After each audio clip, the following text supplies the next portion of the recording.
It's the Movie Toaster Show, here for you. Dennis and Adam joke about orgasms and sweet movie reviews. We talk about TV too, right? I think so. Yeah? Yeah. Yeah! Movie Toast.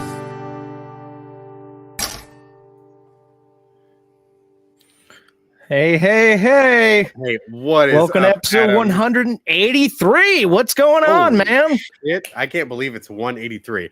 I'm doing great, man. It's although it's been a bit of a dry spell in the movie front, still having a good time watching some flicks. We've had some interesting events play out over the last couple of weeks that inspired my particular flick choices this week. But how about you, man? How you doing? I'm good, man. It's nice. Today's a brisk 59 degrees, so I don't have to bundle up today. And we're recording in the afternoon. Look at that. Yeah. But I am still pulling a bitch move. I do have my heater on. My heater's blasting at me. Give me that. That's the balance. That power. You get to rock the t-shirt. You just need a little warm breeze. That's not bad. That's not bad. Yeah. Fair enough. Fuck yeah. I mean, I'll take it over your monsoon style weather, but yeah, I don't know. Yeah, no, that was ridiculous. Nothing like I can't even drive down the street to pick up my dog's like prescription medication. That's only a mile and a half away, and I've got to jog between all these different blocks because so many street lights are taken out, so many streets are flooded and shit. Like that silliness. Thankfully, is over. Bright and sunny day. Nice. It's a beautiful Saturday. As at the time of this recording, day before the Super Bowl, looking forward to some junk food and beers and rooting against the 49ers. Boo Niners. Sorry, guys. But oh, boy. I'm looking forward to not the Niners. So later in the day, seeing what trailers we get. There's a lot of rumors we're getting a Deadpool 3 teaser, but I doubt it. I don't know. Too early. Looking forward to if anything, it might just be Ryan. Oh, right. Just hyping it up further. In suit talking to the camera. Mobile. Yeah. Actually, I love how I said Ryan as if we know him. You know, buddy Rye guy. As he insists we call him. No, it's like I could almost see something starting off as like a Mint Mobile ad that then just rolls into like Deadpool rolls in, cuts his head off, and then that'd be actually cool. It's a trailer for this. Like that would be great. Although or Wolverine comes in and like slices him, kills him. Right, exactly. It's like I'm not sure how much you can get away with in a Super Bowl commercial, but I would be very hyped to see that. Sorry for the cut of those watching. I know I'm a little flashy today. The being earlier in the day, I get a little more sun, so more of a floating. Can't close the blinds. The blinds closed. Are they letting in like it's flares of fucking sun? Gets too spotty. I tried it earlier, and it's just the light I do have gets a little too hot. Fair enough. I was only like a floating face earlier, so this is. I like that. I'm not gonna lie, it's a fun look. I'm down for it, but that's just me. I don't know. All right, I did it on purpose. Then it was all by design. Fair enough. No. Oh boy. Not at all. But yeah, I'm excited, dude. We finally got our WonderCon press badges signed up. We got our hotels. Gonna be doing some press out there in Anaheim next month. Yeah, folks, this is gonna be a fun time. It's been a while since Movie Toaster Adam and I have got to actually hang out in person. So I mean, it's been under a year, so don't underplay it, Dennis. Before that, okay. How many times in the last 5 years? If you can say, I mean, we meet up every other week to do this. It's different. I get it. I'm looking forward to it. Yeah. Energy. No, it's gonna be great, folks. Boy. Please, if you're not following on the socials, go subscribe and follow now because there's going to be a litany of things coming down the pipeline, especially starting next month. WonderCon in Anaheim. It's gonna be a great time. Shit, actually, if you're gonna be there, let us know. Hit us up in the comments. Like, if you're attending, would love to meet you. If you get some movie recommendations. Yeah, exactly. That would. I was going to pitch to you. I think the week before the WonderCon. I think it's when Ghostbusters Frozen Empire comes out, and then the next week we got the new Godzilla King Kong movie. I wasn't sure if you wanted to see a movie or something at some point. Oh, and do you like not want to see a movie live recording? Are you kidding me? Pretty easily, I assume. No, no. Are you kidding me? No, that'd be great. Let's get it back to the good old days. Oh boy! Speaking of good old days. Yes, I think we could start the show with a little bit of action, excitement, pole action. Oh yeah. Poles.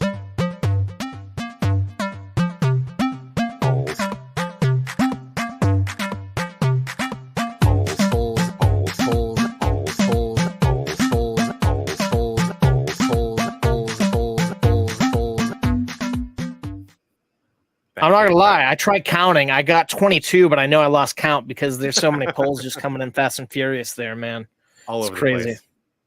A little bit all over your face, neck, and chest.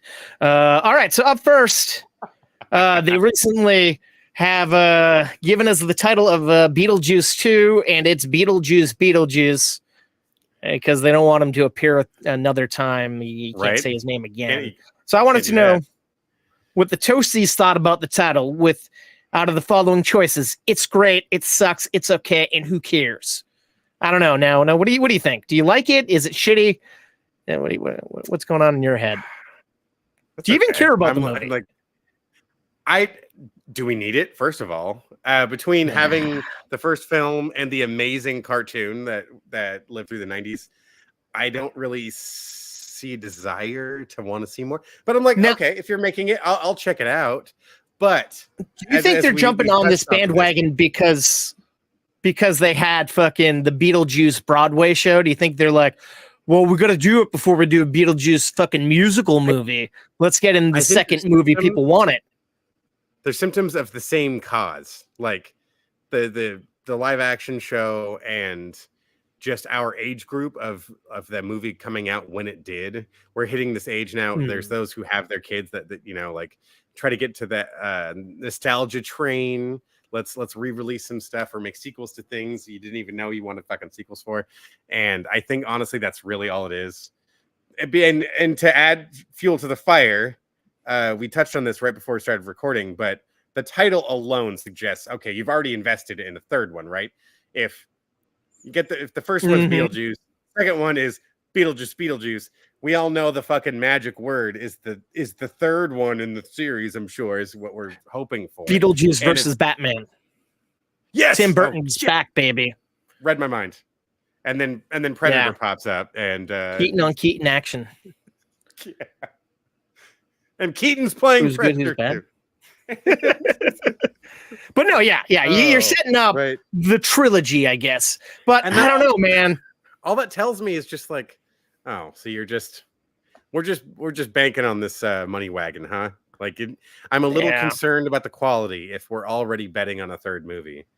So true. That if the title's already suggesting it, that makes me nervous. Is all. I'm not gonna hold my breath. If they went with the natural sequel that everyone wanted back in the day, Beetlejuice Goes Hawaiian, then I'd say, you know what? I'm down. I want to know why he's going Hawaiian. Oh my god! I did hear about the script and like it's an interesting premise, but I don't think they're going that way with this movie. But see what's up with Lydia. I feel like he's going to end up in the same house, right? Like it's just going to stay easily right there, easily. Yeah.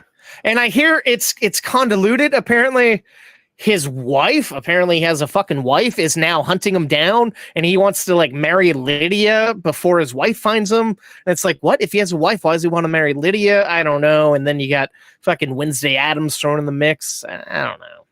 Oh, it just sounds like a lot of shit. Right. Just being thrown at the camera. But again, they're preying on our nostalgia. I feel, and I hope I'm wrong. I hope it's a different movie, but I'm not. I just hope they stay practical. And not too much CG. I'm with you. Oh my god, yes. We're in an era of a lack of practical effects, especially when honestly those techniques just get better over time, really, if you take the time to do them. Mm-hmm. So let's embrace it. Let's see it on camera. Yeah. I want to see it in the lens. For sure. So we got a tie with It Sucks and Who Cares for 0%. So that's. I good almost at said least, who cares. I So I'm Might with have you. added I'm with to you. I'm with you. People are gonna see it one way or the other. I'm shocked they just didn't call it Beetlejuice and spell it Exactly. the way the book is, like Beetlegeist. I don't know. Oh, 33% for It's Okay, yeah. and 66.7% for It's Great. I want to know who those 67% are and say, really? Really? That's great? Oh, okay. Well, Maybe I'm wrong. that's I don't fucking like I know. said, they are the target right there. That is the group. The True. 66.7% that was polled is the nostalgia group, which isn't always a bad thing. I feel like every No. once in a while we get blessed with things that are like, okay, that actually was a lot of fun. Or Maybe or we're when you come getting at it from the Fury Road of the Beetlejuice zone. Maybe this is going to be fucking Exactly. badass. What if it turns I out don't to know. just like open a whole universe of like, okay, yes, let's see a That lot could be more of fun. this. Let's take a Right. side character and do a series or whatever the fuck. I'm okay with it if you do it right. If you really give the audience a good time. Don't just make us buy some more toys and t-shirts. Mm-hmm. Because I Been will. there, done God damn that. it. That's right. Oh boy. Don't threaten us with a good time. Exactly. Oh man. What you got up And next, buddy? speaking of Wednesday Addams, Jenna Ortega and Martin Freeman starred in a movie I reviewed on episode 182 called Miller's Girl. So I wanted to know what the Toastie's favorite Martin Freeman movie was out of Black Panther, The Hobbit, The Hitchhiker's Guide to the Galaxy, and Love Actually. Now, I feel like I'm going I like to the ask you, mix of even the though two. I know what you like, but I want you to say it. I'm going to say The Hobbit. Fair enough. Fair enough. The Hobbit would be For me, that Bilbo action, think- man. get a little Bilbo Baggins in you, Yeah. hang out with Smog. Hanging with the Yeah. bag.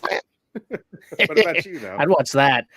I'm going with Love Actually, even though he's not a star. Oh, But he plays a stand-in on like a ensemble. film set, which is like a fucking porno, and he's just fucking him and this lady are going through the actions naked, pantomime and sex. He's selling it, man.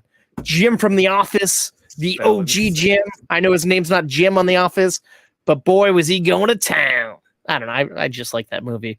But I will say, I do like his character in the MCU. Whether he's alive or dead, who knows now, but I don't know. Oh God. But yeah, right. The Hobbit's a good one. But He yeah, does so, carry that well. That's for sure. That's true. 0% for Love Actually. So fuck me. Who gives a Really? fuck about that movie? It's not Christmas. We're out of the holiday No. season, so no one gives a fuck That's about true. Love Actually anymore. So But it's Valentine's Day in a few days, or it was Valentine's Day, depending when you listen. So fuck you, people. I don't know. Then there's a tie with 10% for Black Panther and 10% for The Hitchhiker's Guide to the Galaxy. I really thought that movie was gonna like Hitchhikers. That was gonna be the Well, one? actually, I Yeah, thought me both too. of these. Yeah, I did. And I feel like it has a great cast, and I wanted to really like it, but it was just too obscured for me. Like you get Sam Rockwell, Zooey Deschanel, and fuck, I forget who else is in it, but just those three alone, I'm on board, man. Wacky space adventures, Wakanda, but apparently not. I'd watch No, a crossover. Not forever, mind you. No, Just for a while. no, Just for a while. that's true. Don't So wanna- that don't leaves wanna us do with this. one option there. Yeah, baby. It does, but can you just stall for a bit because my computer's frozen? Oh no, Well, worries. my internet. All right, As I'll we, be back. Oh, Adam is on his way to Hobbiton. Maybe not. Could be here. Regardless, as Adam touched on before, WonderCon is coming up next month. We are going to be doing some coverage of that event. Really looking forward to it. Like I said, it's the first time we've done a convention coverage together. We'll be there in person. So if you are going to be there, please let us know. Hit us up on the socials at movie_toast. Would love to meet up with you. Maybe we can talk some movies. See what things at the convention are really hyping us up most. If not, we're going to be doing some live coverage, and then for the next few weeks after that, we'll be posting some cool interviews and some clips of what there was to see, and it should be a good time. Later on in the year, we will definitely be doing some Comic-Con coverage as well. So consider this at least a preamble for what's to come. We're going to try to keep this up from year to year for you folks. I mean, it only makes sense if Ellis is out on the West Coast. Might as well meet up with Adam to do it, right? So he and I will be there in person. Very much looking forward to it. Finally doing it together. So please, again, follow us on the socials at movie_toast. But until Adam gets back, I know we've got a couple more polls to get through before we get into the reviews. But I know we've had some events in the last few weeks. One of my reviews tonight is inspired by the untimely and unfortunate passing of an incredible actor. I think we got him back. I think he's coming back. Almost. We're getting there. But there he is. Oh, we're talking about losing old Carl Weathers, old Chubbs. Yes. Yep. Stubbs. Yep. Chubbs. I was about to mention his character's name in The Mandalorian, and then as soon as I was approaching, the name slipped on my mind. Not Gar Saxon. That's a completely different guy. Garfield. You're right. James Garfield. James, he's playing. You didn't know he did the biopic, did you? He did. Little known fact. I would love to. After he played in the NFL, that was his first gig. Hunter. I'd watch it. Oh, watch the shit out of that. I'm sorry. I don't know why. We pregame for an hour and a half talking, and then poof, my fucking internet freezes. Then my camera went down. Good times. But we're back. Oh, good. That we are. You already give. All right, let's pretend. Sorry, audience member. But I'm gonna go back into if you then 80% for the Hobbit. So everyone's with you on that one, Dennis. The Hobbit lives on. Hard to give up the old guard of the Lord of the Rings world there, especially when you were maintaining that sort of Peter Jackson-esque flavor. So true. I didn't watch the Amazon series, so I cannot speak for that. I just remember I watched the trailers, an episode. It didn't strike me as quite the same. Yeah. So it's funny. I was on my fucking Fire Stick today, and like Prime was up. Or I think it's when I was watching like Mr. and Mrs. Smith, and like I saw a picture of that, like, and I'm like, oh yeah, they do have a Lord of the Rings show. That's interesting. That doesn't really connect with anything we know or care about. I'm looking forward to though the fucking animated movie that hopefully comes out this year, that they've been working on for a while. That should be fun. Nice. Yeah. Speaking of animated movies, I added to my queue the Johnny Cage Mortal Kombat animated film. I haven't watched it yet. I interviewed the director of that back at the old Comic-Con when he was working on that Elseworlds or whatever that Batman, Superman, Wonder Woman fucking. Oh yeah. Yeah, right. Which I never cut that fucking stuff together. I got to do that sometime. But anywho, yeah, no, I'm looking forward. I saw they put that up, and I'm like, I do enjoy those animated Mortal Kombat movies, so it should be fun. It's like most of the animated DC features. I do like a lot of them. Not all of them play out so well, but I would definitely give it a shot.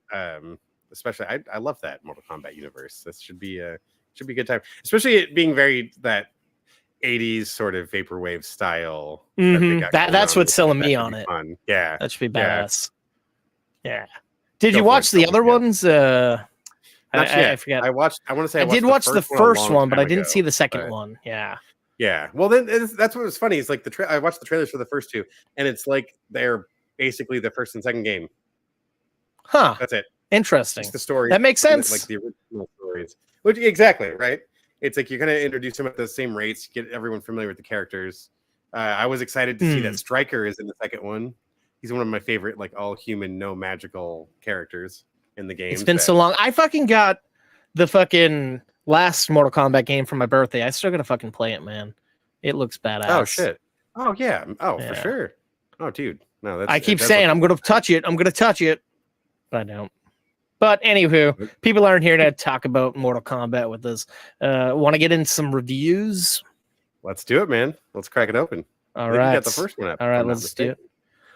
I do. All right, Dennis. I have a movie that came out technically, I want to say in 2023, but I just saw it in the theater last week.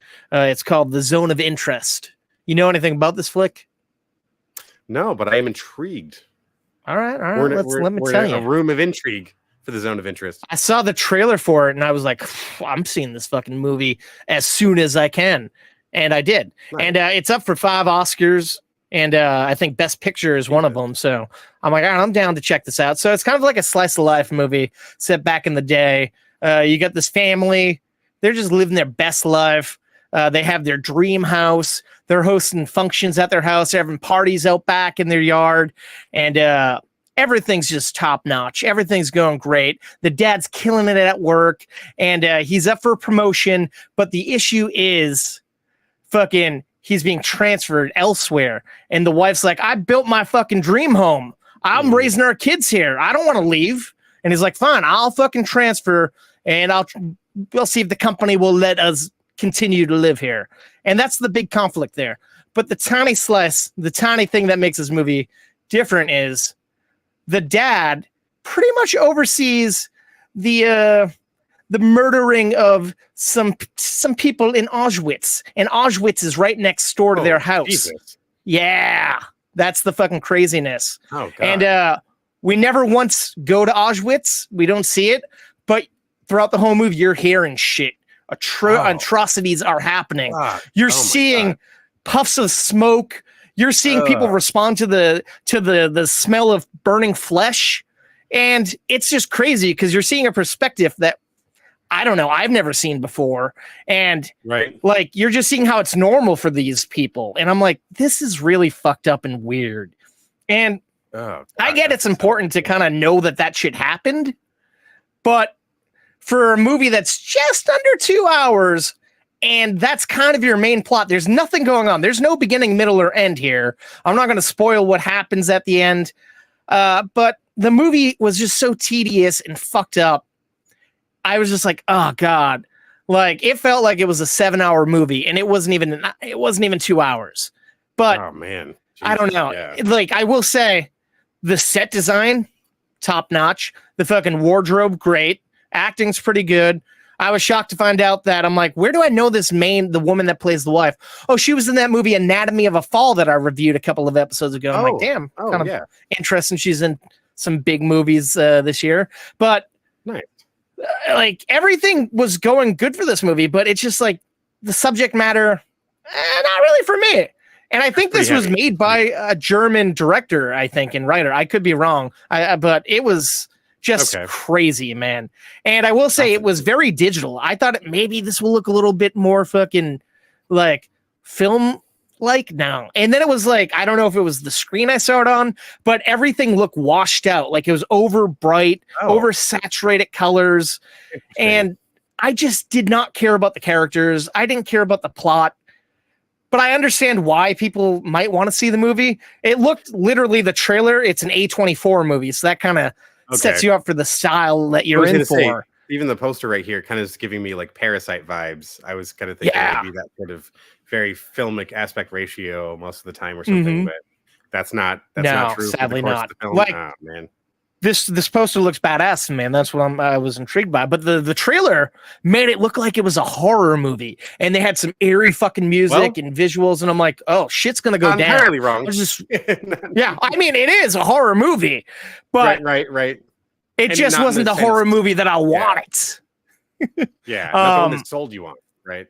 Yeah. No, I mean, I knew what it was about. I knew the subject matter and whatnot, but yeah. And throughout the whole movie, it had this horror movie style soundtrack, but it didn't match what was happening, really. It just, for sure. Everything just was all over the place to me for this movie. Okay. I'm going to give the Zone of Interest 1.5 slices of the toast.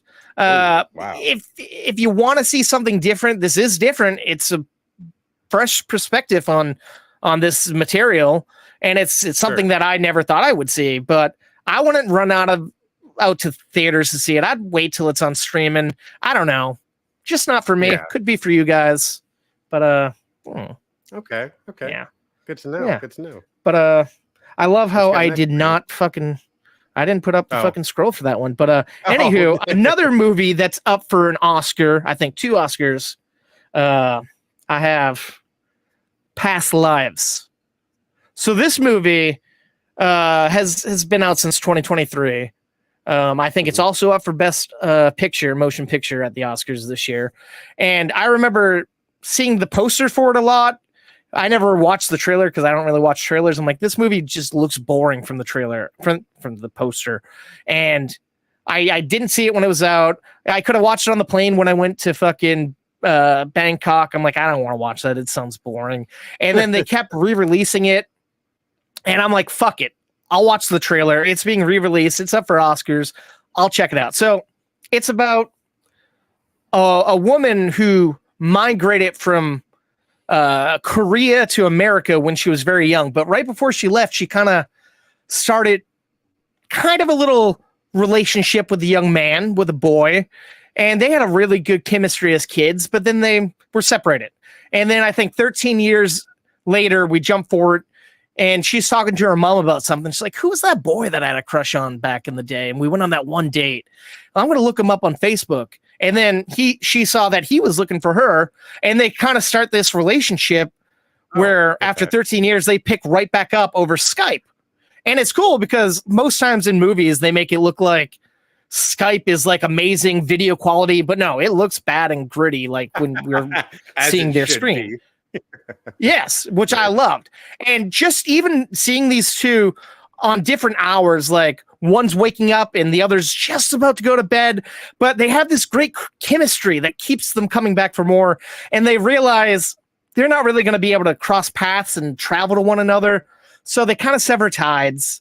Another 13 years goes by. This woman gets married, but the guy's still slightly intrigued. He knows that she lives in New York, and he buys a plane ticket to go out there. And then he reaches out to her, and she's kind of like, I don't know if I want to see him. She talks to her husband about it. He's like, you got to go see him. This guy's coming to America just to see you. I don't want to be that guy who gets in the way. I trust you. I know nothing's going to happen. I don't want to be if this was a movie, I'd be like the evil white husband keeping you apart from your childhood love. So I'm like, oh, that's really sweet. This guy is a sweet, supportive husband. And like, so she ends up meeting this guy, and it feels like, holy shit, the chemistry is there. Are they going to do something? I don't know, but it's very close. It's sweet. It's sincere. And it's just a really lovely story. It's rich. It has great characters. Unlike the other movie where I didn't care about anybody, I cared about every character in this movie. They all played a pivotal role. They were likable, lovable, and I was just so pissed that I missed seeing this when it first came out in theaters. But I'm happy I checked it out while it was in theaters, and now I think you can watch it over on Paramount Plus. I think if you have the bundle looped in with Showtime, it's now on there. I highly suggest people check it out if they haven't, because it's a really good movie. I'm gonna give Past Lives 3.5 slices of toast. Yeah, it's definitely beautiful, and it's a bit long, but everything seems so important and vital. I could have watched hours more of this. Polar opposite of the last movie, and I think I saw them on the same night. So it's like I went from seeing this joyous movie to watching that movie. I'm like, I wish I swapped that around a bit. Right, the reverse order. Yeah, had some relief afterwards. Well, damn, nice, dude. Yeah, Instead, that's a great flick. Yeah. Oh, 100%. I'm rooting for it. I think it's up for best original motion picture and best screenplay. So either or be a win. Yeah, I'd like to see absolutely. That. Yeah. Well, but you kind of teased a little bit of what your first review is. I don't know if you said exactly what you're doing. So no, not exactly yet. But in memoriam of the late great Carl Weathers, I did want to seek out something of his that I hadn't seen before. I've reviewed Predator in the past, which is a classic, not just for Schwarzenegger, but for a lot of that cast that's in that movie. And this movie was actually conceived on the set of Predator, and several of the cast members from that film ended up coming over. I'm going to review Action Jackson. Nice. It's one of those flicks I feel like it gets referenced a lot, and I was aware of it. Like I've heard of it, but I never had that avenue of it being like easy to see. I'm sure it was probably on TV occasionally, but it's one of the rare occasions where Carl Weathers got to be front and center main character. He is the star of the film, playing Detective Lieutenant Jericho Jackson of the Detroit. I love that name. Right. He arrested the son of this car manufacturing conglomerate. They're basically like making American Ferraris, like big high ticket cars, and because of his connections in with the police department in the city, Jericho Jackson is demoted, and his exploits became very well known, and he picked up the nickname Action. So Action Jackson, he did. Sergeant Action Jackson, and he's still working in the department. He can't give it up, but he won't even carry a gun on him anymore. He doesn't carry a service pistol, so he conquers his problems with his fucking bare hands for the most part, as a man should. Right? Yeah. This co-stars T. Nelson, Sharon Stone, and the Canadian pop singer Vanity, who is featured on this fine poster right here. How was Vanity as an actress? Vanity did some true to life acting. Turns out, so she's playing like a recovering addict, or like she's on the verge of trying to kind of get out of it. But in real life, she was actually addicted to cocaine, and she did some interview where she talked about how that was something she kind of tried to let play into the character, because when they wrapped for the day, she'd rush back to her hotel room, start doing a bunch of coke just to offset her levels there. And I was like, that's kind of crazy, because the way she plays it in the movie is pretty great, because she looks pretty fucking strung out and not in a good way. But of course, she does actually sing a full song. In fact, we get two singers to sing full fucking songs, which I got to be honest, anytime you have like a musical performance in a movie like that, or even a TV, like a series, and it's like, we're going to get the full 3.5 minutes or 2.5 minutes. Oh, you have to, baby. The whole song. I'm just like, okay, all right, we did that once. It happens again. And just like, oh my God, I'm going to get twice. Okay, well, whatever. Fine. I get clearly the music's going to be part of this thing, but it's not a musical whatsoever. But she is a lounge singer that has connections to Coach himself. And Mr. Incredible gets caught up in some Craig T. Nelson. Yeah, he gets caught up in some. I'm loving this cast. Oh my God, he's like a really bad dude. There's one great, super kitschy scene where he's doing his like kung fu private lessons in his enormous mansion, and as a white villain should. Yeah, exactly. And the instructor is trying to teach him this new thing, and then he pops him, like he gets a solid shot on him, and he gets pissed, and he just starts wailing on the guy. He's like, all right, I give, and then he grabs his hand, fucking breaks it, and he's just, all right, lesson's over. Like, it's this whole super over the top break. I feel like that's a good Craig T. Nelson impersonation there. I like it. That's I'm not gonna lie. To do. You add that to your repertoire. This movie is so over the top. I mean, it is one-liner after another. We get some classic, like Bill Duke is his supervisor. It's like, don't make me kick you off the force kind of guy. Thomas Wilson is in it. Biff from Back to the Future. He plays like a beat cop that is like, he's enamored with his all of his comings and goings, and he wants to see Action back on the force. You know, like he wants to see him all reinstated. Speaking of which, yeah, you got him outside right now. He's coming for you. There are so many faces that are recognizable too. Al Long, Robert Davi. There was a few others. Dennis Hayden. Branscombe Richmond is a native actor that's in a lot of stuff. There's the security guard from Jumpin' Jack Flash is in it, playing an old time. Like he's it'd be better if Whoopi was in it. Right? Oh yeah, right. She should be the fucking love interest. That I would watch. Well, strung out Whoopi. Sharon Stone first, and then you get a hooker, and then you get Vanity. So the whole chain of events is like, it's kind of a revenge story when really he's trying to take down the guy in charge of the police union, and he wants to pin it all on Action and make Action look like the bad guy.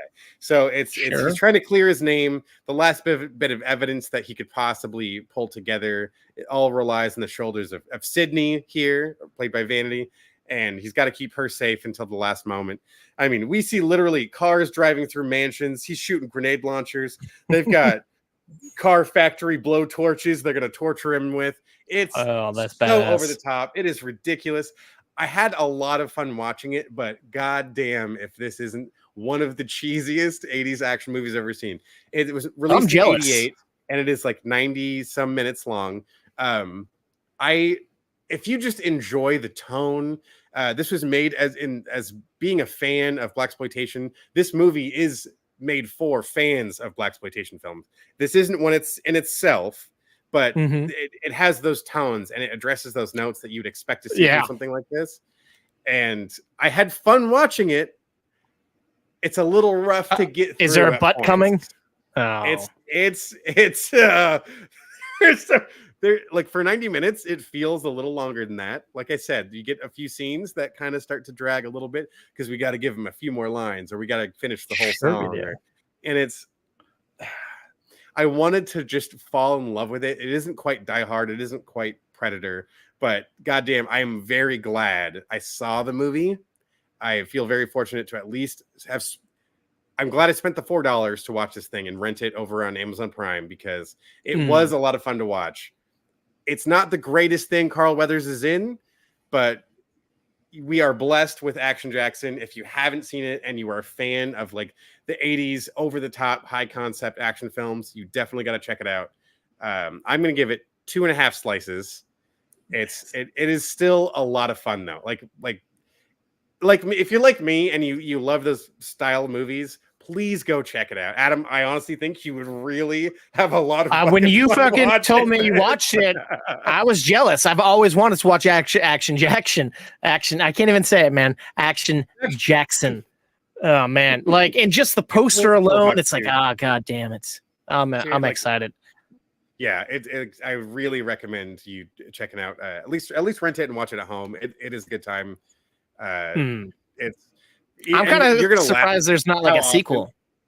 So, actually, there's a story to that. They did kind of make. So there is a movie titled Action Jackson 2, but it is it's a TV movie that Billy D. Williams and Carl Weathers co-star in together. Fucking sign me up. It was released in Germany under the title Action Jackson 2. And it actually has nothing to do with Action Jackson. He's a completely different. I don't give a fuck. You give me that cast, I'm good, man. I'm like, I kind of want to go check this fucking thing out. I want to figure out where I can watch that one. But it's a very similar story. Yeah, right.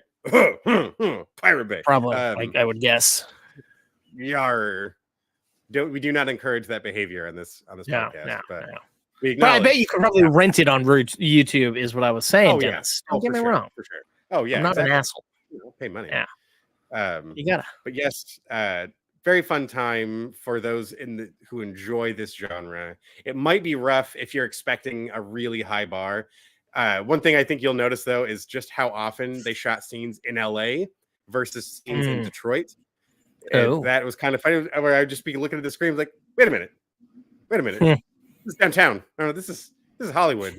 Or like, wait a minute, this is fucking Santa Monica. Like I know that street. Yeah, it happens a couple of times. But the thing is, not everyone knows those streets. So it's like, unless you're from Los Angeles or Detroit, it's all gravy, baby. I would think so. Yeah. It is a fun time. But enough of the action. What you got next for us, Adam? I was just tapping away there. Oh, no. Up next, I have a movie that just came out, but I saw it a couple of weeks back called Out of Darkness. All right. Now, I'm not going to lie. I knew nothing about this movie going in, and I was like, all right, that's cool. I like going in blind. And blind was I, Dennis. Yeah, you know anything about this one? Not at all, but I'm digging the vibe of this. Oh, yeah. The artwork you got here. Right. Is it post-apocalyptic? Is it wartime? Is it? Like, you'd think it's prehistoric days, Dennis. We have a tribe of fucking prehistoric people, a nomad group. They've depleted all their shit in the area they were living. So they're trying to trek to a new land, to a new cave to get some fucking luscious landscapes and food and survive the wild. And it's a small caravan of people. And it's interesting because they're going, but they hear things out in the darkness at nights. They hear things rumbling in the background, and then slowly, one by one, people are being plucked off. People are being pulled away from the group, and they don't know what the fuck it is, what's happening, what's hunting them down. They're trying to fight back. They're trying to get their people back, but they don't know what it is. They're fucking afraid, as anybody should be. And sure. So it's kind of a survival story, essentially. Now, it's interesting because some faces looked familiar, but I'm like, I don't know from what. But there are some familiar-ish looking faces, but they don't speak English. They don't speak any language that's known to mankind. They invented a fucking prehistoric language for this movie, and they sell it. Awesome. It's all subtitled, and they're going to town. I'm like, this sounds like gibberish, but they're selling the shit out of it. Now, the fucking wardrobe, pretty cool. Now, there's some luscious landscapes. We're getting some sweeping, epic, beautiful shots. But then we're also getting areas that look like they just went off into the fucking Rocky Mountain region. Not the Rocky Mountain, but Rocky Mountain sides. They look like they're shooting in the woods. So nice. At that point, we're a little bit rusty. It's like when we're getting like these sweeping shots, it's beautiful. But then when we're in the zone, in the shit, it's like, okay, it looks like I'm going out in the woods and shooting the shit. And it's so dark. There's a lot of darkness. When they say out of darkness, I don't know if it was the projector in the theater I went to, but it was dark as shit most of this movie. They mean in the darkness. Yeah, it should have been in the darkness, but they're like, no, we want to make people come and think they're going to see some shit. But I will say it's interesting because you're on the edge of your seat. It's kind of a horror movie per se. And there's some like very intense horror music happening in it. But this movie was so fucking boring to me. I wanted more out of it. I wanted something exciting to happen, but it was just stagnant for me. And I didn't give a fuck about continuing watching it, but I'm like, I'm not going to walk out like I saw other people do. I'm going to state the course. I'm just bear down and watch it. And I liked it. A little predictable. It's funny, I put out a movie crumb, that's my mini reviews over on our YouTube page, and someone left a comment that kind of nailed exactly what was happening without even seeing the trailer. Just from hearing my review, they're like, boom, this happens. I'm like, I don't know, I'm not going to tell you, but pretty dead on, I think. I'm going to give Out of Darkness, which is in theaters right now. It just came out on Friday. Give it one slice. I want to say half a slice, but it had a little bit more than half a slice action. So one slice, not very enthralling to me. I'm intrigued to see what people think of it. If you have seen the movie and you like it, please let me know what you liked about it. Let me know why I'm wrong. I want to have a little conversation about this movie. I want to hear an opposite point of view than mine. I don't know. Fuck me. It's not for me. Well, damn. Well, I think your next flick is something a little more lively. Oh, it's definitely up my alley, my friend. Going on to it. Yeah, right. Yeah. Alley cat. I got the new Matthew Vaughn movie, Argylle. Now, let me say, this movie is getting ripped apart by film critics left and right. It's kind of a flop, but I'm not gonna lie, I had a blast watching it. So it's that's all that matters. You have Bryce Dallas Howard. She is a ice skater who had a very traumatic incident, so she can't really ice skate anymore. So she kind of went to a different vice. She started writing these espionage books, this series of books that people love. She's kind of this hot new author. She has 4 books down called Argylle about a spy named Argylle. And it turns out what she's writing is actually coming true and happening in real life. And she is in danger. And this spy comes and he's like, I'm going to help you and you're going to help me. There's something going on that happens in your current manuscript. Yes, my organization, we've seen the manuscript, and these terrorists have also seen this manuscript that you just wrote and emailed out to your mother last night. We've read it, and you're on to something. What is happening in that story where you leave off on a cliffhanger, that's where we're at in reality. We need your help to figure out what's happening next. And it's just this wild and wacky story with over-the-top fucking brutal action as you get with the Matthew Vaughn movie, set to some fun 80s style rock music. It's a blast. And in these fight scenes, you're seeing Sam Rockwell. He's the agent. You're seeing him fighting as this kind of hippie well, in the beginning, he looks like a hippie. He has a long beard, long hair, and just fucking laid back guy. You're seeing him just kind of going through the motions, having fun fighting people. But then when Bryce Dallas Howard blinks, she sees Argylle, the character she wrote. She sees him, played by Henry Cavill, kicking ass as a suave, debonair British super secret agent type guy. And so there's a lot of like match cuts in all these fight scenes, and it's just kind of fun because you're seeing these two very different actors doing a very similar scene, but in their own interesting way. And it's just a fun, thrilling, action-packed movie, and there are twists and turns left and right. You think it's going one way, and then it dodges and goes the other way, and then more fucking twips and loops and turns. This movie is what like would be an M. Night Shyamalan wet dream. There's so many twists and turns. Some you see kind of written on the wall, and others you're like, holy fuck, that's kind of surprising. And it has a great supporting cast. Like I said, you got those guys. Then you also have Bryan Cranston, Catherine O'Hara, Dua Lipa, John Cena, and so many other people. It's like, holy shit. And this is a globe-trotting movie. And this, honestly... Sorry, go ahead.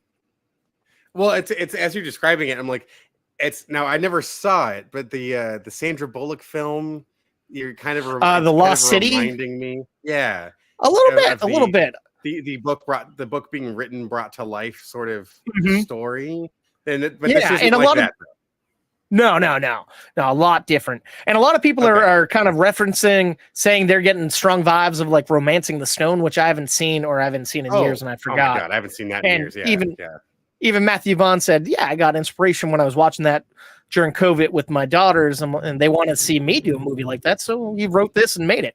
And so anyways, so you get a great cast. So Sam Jackson's also in it.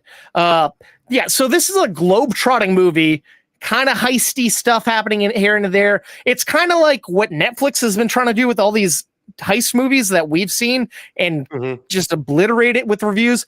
This is how these movies should be. Netflix should be fucking writing down, taking notes from this movie.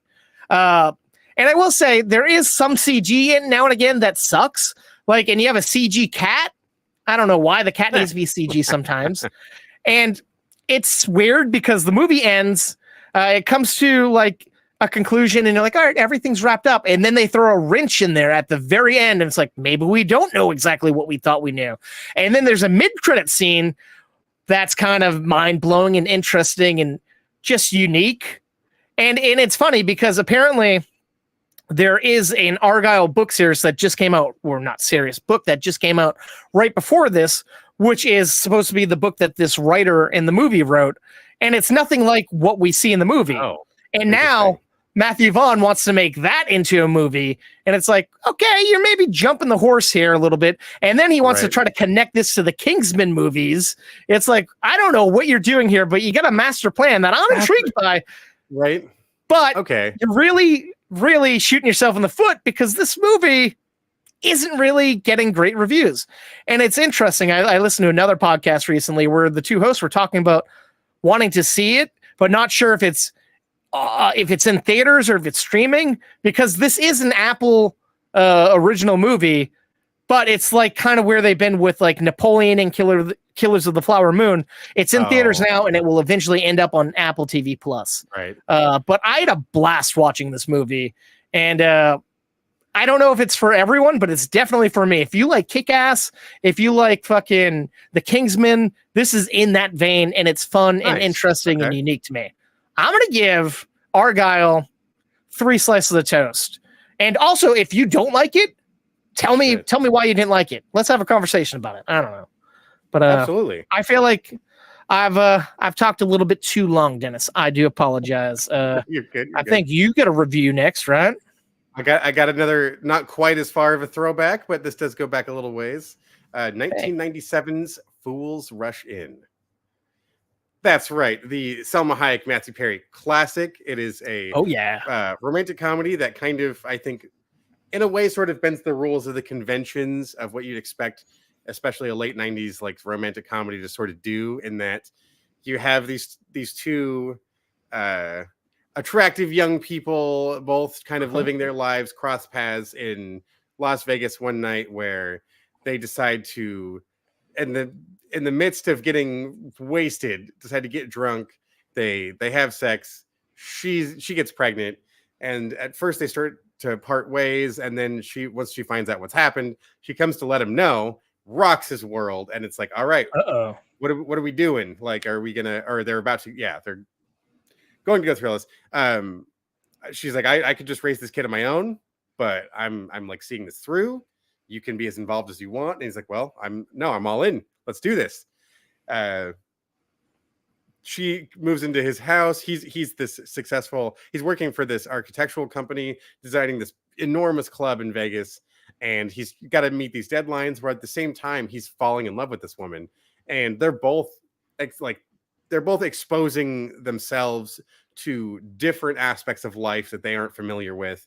And it's this really beautiful story of just kind of bridging a sort of gap with nothing but the love that they have for one another. And it's not pretty, mind you. There's a lot of stumbles along the way, as one would expect. It is very much a romantic comedy. And what I find about this film that I really like is I feel like the comedy comes first.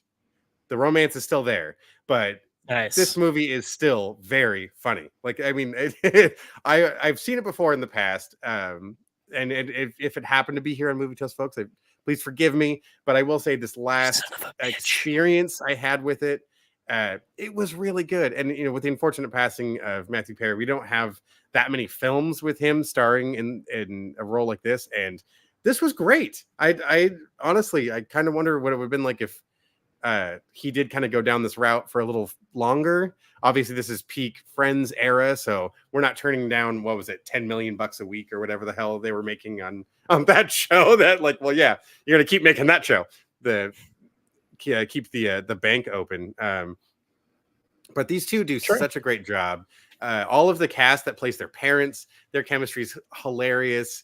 The kind of culture clash that goes on. Her being Mexican, he's kind of being exposed to a lot of this family structure concepts. Like the ex-boyfriend is wildly accepted by the family, and he's just like one of the bros with all of her brothers. So they're like, oh yeah, we're just gonna go on a hunting trip, drive him down to Mexico. They all got shotguns, and like you're wandering out in the desert, and he gets surrounded by rattlesnakes, and it's like, oh yeah, no, we got you, just don't move. And they got to shoot all the rattlesnakes around him. And great physical comedy. I mean, Matthew Perry was always so great at that. Selma Hayek is really, really good at showing that emotion and that passion on screen, whether she's angry, infatuated, joyous, all of, like, they just do such a good job together. Their chemistry's great. I may not go out of my way to see a lot of romantic comedies, but this one still holds up. And if you haven't seen it, say you're one of these new age Friends fans and you've already watched the series 3 or 4 times. If you haven't seen this yet, please do. It is kind of like, what if Chandler Bing moved to Las Vegas and just said, fuck you guys? But there's really nothing wrong with that. I had a lot of fun watching it yet again.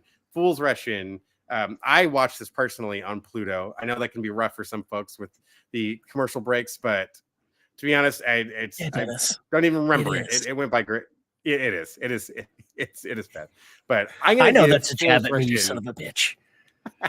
No, it's not just you. There's a lot of folks. A lot of folks can't do it. No, you're good. You're good. 3 slices though. I'm going to give it 3 slices. It still holds up great. It's still a lot of fun. It may not be the most perfect on paper romantic comedy movie. I'm sure there's a lot of better examples, but it's still a great time. If it's been a while, go hit it again. That's for sure. I will say, Dennis, I highly suggest if you like this movie, there's a great chapter in Matthew Perry's autobiography, Friends, Lovers, and the Big Terrible Thing, a memoir. A great chapter about this movie alone, and like some shit went down on that. Like, I think he injured himself on that set, and he was just having a blast doing it. And I think that might be where he started abusing medication because of that. I don't know. There's a lot, and I highly suggest checking out that book. I think it was jet skiing when he was off, not filming. And there's like, a Lake or Havasu it was when they were filming, and just fucking hit it bad, and that's kind of the downfall there. But I highly suggest checking out that book if you're a Matthew Perry fan. I listened to the audiobook and it was pretty good. Yeah. Oh, awesome. Definitely. Yeah.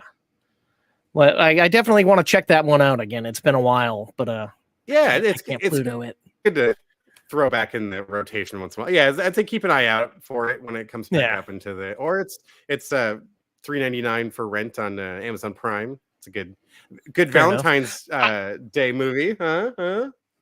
Madam Web comes out on Valentine's Day, Dennis. All right, that's the best Valentine's Day movie. Spider Ladies. There you go. But I will say, talking about Pluto and commercials and whatnot, on episode 182, we were talking about Amazon starting their commercials and whatnot. I will say, watching Prime, they make commercials pretty bearable. It's like the old school days of Hulu. Watch a commercial. It's like 30 seconds before, and it's feasible. It's simple, not terrible. Yeah. And it's usually still I don't like it, but like, I don't mind if you're telling me about things that you are going to show me, and I might eventually want to watch. That's okay, right? I can forgive that. It's and they're not interrupting the show or the movie. Yes, that I'm all about. I can fuck with that. Yeah, and it keeps the wheels turning, folks. I know it's not the most comfortable thing. It's not always fun, but every once in a while you see that, just like trailers, those are commercials too. These are all just methods of getting information across. Yes, it gets annoying to see. My issue is when you see the same one over. That's pretty over again. That's what gets old on Pluto after a while. After the third commercial break, I'm like, oh my God, I could probably recite the dialogue for the next 3 ads you're about to show me now. But yet you don't want to go out and buy the item or whatnot. You're more furious with it. You're like, fuck that thing. Well, sometimes you see that's when I build in the time. All right, add 1 of 4. I can run to the bathroom and fair enough. Top off the water glass there. There you go. I thought you were gonna say top off the fucking toilet. I'm like, what? That's the thing. Okay. To the rim. To the rim. Yeah. When you get that mellow yellow and that brown town, it comes together in an island formation that nobody can fight. I don't know why Boondock Saints jumped into my head. There was a firefight. That's what it turns into. Willem Dafoe just screaming at you. Just reenacting everything with his fingered guns and wearing his gloves. What a movie. Anywho. Yeah. Moving on to our final review of the episode, Dennis, I have the new movie, Lisa Frankenstein. Well, that doesn't sound scary. All right. No, not at all. It sounds very colorful and endearing. I've been looking forward to this movie because I like putting together Lisa Frank and Frankenstein, and it stars Catherine Newton. I always find her charming and fun in everything she's in. And what is it? Cole Sprouse? He's in it. So pretty much this is the directorial debut of Zelda Williams. That's Robin Williams' daughter. And she did a pretty good job. And it's written by Diablo Cody. So you know what kind of humor you're getting with the Diablo Cody film. I'm checking into that. Yeah, it's a period piece. It's an 80s set movie. So it's about this girl. Her mother was brutally murdered in a home invasion in front of her. And this takes place a little after that. Her father's remarried to this really bitchy woman. And she's in a new town. And everyone thinks she's is an outcast. She is an outcast, but everyone has all these preconceived notions of her. She's quiet. She doesn't interact with anybody. The only person who's kind of nice to her is her popular stepsister. And that even feels kind of weird. She's the only character who's really nice to this girl. So pretty much in her off time, not at school, she goes and hangs out at this abandoned graveyard. And she has this favorite gravestone with a bust of this young man who passed away. And one night she goes to a party with her stepsister and she gets crossfaded. She thinks she's just drinking something, but there was something in it. And she's stumbling home and she's in the fucking graveyard on her way home because there's a shortcut. And she looks at the bus that she sees every day and just makes a wish that she could spend her life with this guy who's dead. And she wakes up the next morning, nobody's at her house, and this zombie comes crashing into her house, and it's the guy, and she's not afraid, which is interesting. And the zombie kind of is infatuated with her and wants to love her, but she doesn't have any interest in him like that. And there's some fun moments. Sure. Now he's missing body parts, and he doesn't talk. So what happens pretty much, people give this girl so much shit. So when he sees that, he gets very protective, and he kills these people in front of her. Oh, fuck. And she hacks off pieces of their body and stitches it onto him. Like the first piece is an ear, another thing is a hand, and there's some other very interesting body parts this guy's missing. And as you can imagine, body parts just don't work if you sew them on. But she has this tanning bed that her sister won in like a beauty contest that if you put all the ways up, somehow it gets very crazy and the body parts start to work on this guy. And pretty much she has a crush on this guy, and she wants to get with them. And she kind of uses this Frankenstein guy to help her. Like, having this zombie kind of gives her a newfound confidence and kind of this new persona, and she really blossoms into herself. And it's just a wild ride. And the set design is so 80s. The props are 80s. The wardrobe is great. The music is fun. It looks vibrant. It looks like a Lisa Frank, like Trapper Keeper come to life. It's a fun movie. I wanted a lot more out of this movie that I didn't fully get. I feel like none of the characters, including our main characters, are likable. But that's all right. I don't mind. It's still a fun, interesting story. Okay. And it's kind of a little all over the place. And it's not the sharpest thing that Diablo Cody's written. Like, it definitely feels a little half-baked. But it's a fun rom-com in a way. It's not a rom-com, but it is a rom-com. It's a teen comedy, I guess you could call it. Okay, yeah. But Zelda Williams, as a first-time feature director, I think she nailed it. And the acting is great. Everyone's giving great performances. It's just the story's not fully there for me. But it's a fun movie, worth checking out. I wouldn't say rush to your theaters. Wait till it comes on streaming, but it's definitely worth checking out. I'm going to give Lisa Frankenstein 2 slices of toast. Okay, I wanted a little more, but I still had a good time watching it. Yeah, I was going to say it could be a fun time for some though. I'm intrigued. I will say it does sound like something I would definitely grab on. And I will say the main character, Cole Sprouse, doesn't speak at all. He moans the whole time. And you can understand everything that he's saying and doing. Like, it all makes sense. He's kind of given a great performance. Right. It kind of reminded me a little bit of that Nicholas Hoult movie from a few years ago called Warm Bodies.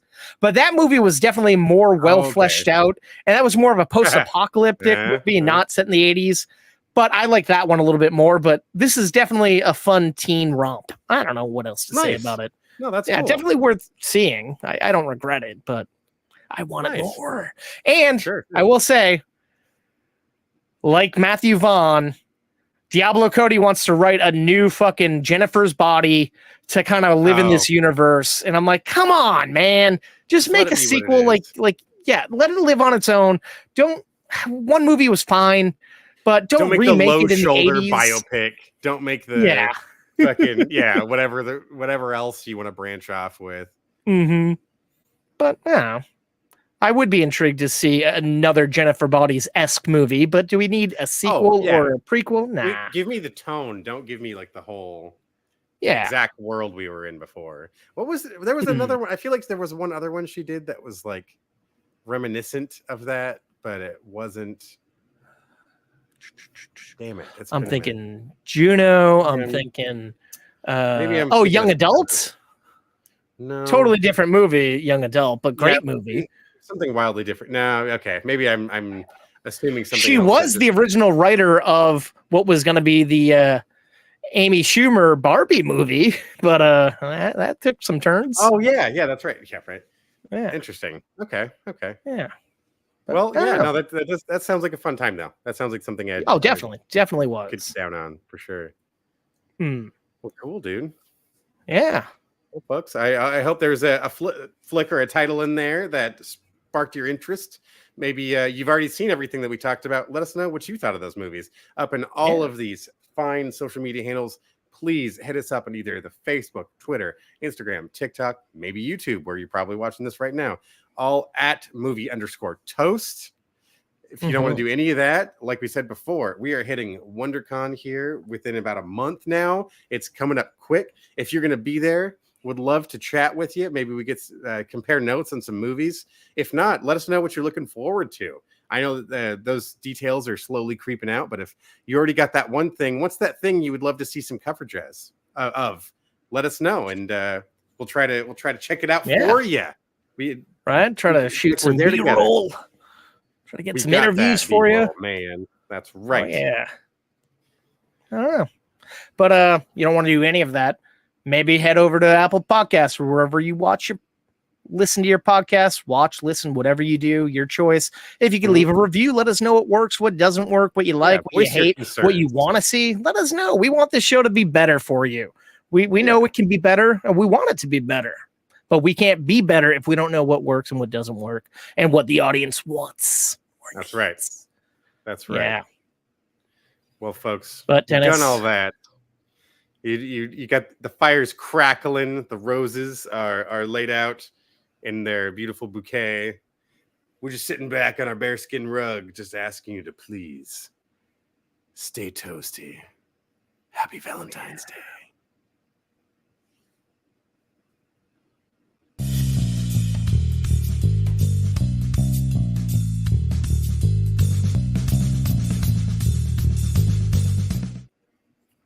I had the mouse over the button to start the music. I was wondering, I'm like, you said it. There's a big long gap here. Oh yeah. And then all you hear is just out of the silence is the click of the mouse, and it's like, there it is. Oh my god, totally burned that. You know what was interesting? Kind of movie related, but kind of not. Have you checked out or anything having to do with the new Amazon Prime Mr. and Mrs. Smith yet? Not yet. No, I mean, I saw the Any trailer. interest? I am yes, there is interest. I am intrigued. Nice. It's Gambino pretty fun. Always kicks ass. So, and it's not what I expected, but boy, is it a fun ride. It's definitely a variation, wildly different than the film, which is nice and interesting. And every episode has a guest star who's a known quantity, a known figure, and they're giving great performances. But fucking my favorite guest star in this show is fucking Ron Perlman. He plays a guy that they have to kidnap and get to a safe house. And he's just this big giant child. He acts like a child. And it's just one of the best performances I've seen Ron Perlman give. Nothing have I ever seen him done like this before, and he killed it. I loved every second of it, and he just felt like a giant baby, and I loved it, man. You got to check it out. Nice. I think you'd it's like on the queue for sure. Yeah, nice. We've been making Val and I have been watching in my evenings after I get home from work. We've been working our way through True Detective, and love the first season. Second season, not quite so much. I gave up on this, and I wanted to love it. What Vince Vaughn and who was his co-star? Colin Farrell. Rachel, and slam dunk of a cast. Yeah, exactly. It's like I liked pieces of what they did in the second season, but the story overall I just wasn't as invested in. The third season, though, this might be my favorite so far. It's reinvigorating my appreciation of Mahershala Ali. That guy. I was going to say, is that his season? Fucking amazing. And then, I'm always a fan of Scoot McNairy. And I didn't even know Scoot's the best. Was in there. And it's just like, yes, fuck yeah, Scoot. I got to check that season out. Dude, yeah. So far, I mean, we're only like 3 episodes in, and it's... Yeah. I'm hearing great things about Night Country, the new one with the fucking what's-her-face. I'm hearing good things. I'm intrigued. Yeah.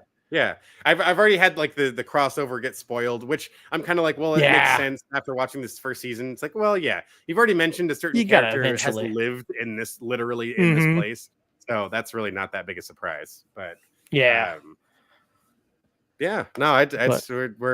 sailing through it, so I'm already like, I'm sure we're going to quickly be figuring out what are we putting in place of that, and Mr. and Mrs. I will Smith say, very likely to be on high. I highly would suggest Mr. and Mrs. Smith. I did finally power through Gen V.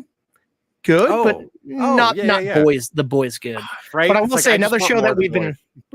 Yeah, I can't wait. But another show we've been like binging way behind on is The Bear. Fuck, I see why everyone loved that show so much. It's fantastic. Man, yes, that's also on our short list of. It's like every time we see the thumbnail go back, it's like, oh fuck, that's right. We were supposed to start that one. Oh well. Yeah. We talked about it so many times. Sarah and I are like, we're gonna check out that show, The Bear, and then other shows come and go. And like last week, she had off, and we're like, what are we gonna start? We just finished Community finally again, and it's like. I'm like, Mr. and Mrs. Smith is out. Now it's time. And I'm like, I know if I bug her about it, she's not going to want to do it. And she's like, what about The Bear? I'm like, all right, it's been a few years. Let's finally do it. And then she's like, oh, is Mr. and Mrs. Smith out? I'm like, yes, it is. Oh, and then I thought she was going to want to go back to The Bear, but she's like, I kind of want to finish this Mr. and Mrs. Smith. I'm like, thank God. Oh, yeah. It's all coming together. Totally get that. Totally get that. Sorry. Once you're kind of in I know people aren't here for TV talk, but this ain't TV taquitos. It's not. Over it could be. Once in a while. But yeah. Highly suggest both those shows. And Gen V, if you get around to it's fun. Not the best, but all right, watch. Really, I'd like to finish off Harley Quinn. We got through most of the series. I think we only have like the most recent season left. Oh, and that's a doozy. That one's fantastic. Nice, man. Nice. Yeah. Fuck. That's one show that I just could not get enough of. I can't wait for more. And I can't wait for the Kite Man spinoff. Oh, man. I'm God. That he's buying the bar. It's supposed to be like Cheers with villains. Oh, yeah. I'm all for it. And then we kind of tease that. There's that episode where we actually see the place. Like he's already bought it. Isn't when they go there that one time behind the bar before he gets popular? Right. That was might be one of my favorite roles Kaylee Cuoco's ever done. She makes Harley Quinn her own, and I love Lake Bell as Poison Ivy. Oh man, oh yes, no. And Alan Tudyk is killing it in all his roles, and I really liked. Who did I like the most? Jason Alexander was okay as that old guy. Oh my god, I fucking loved their landlord. Yes.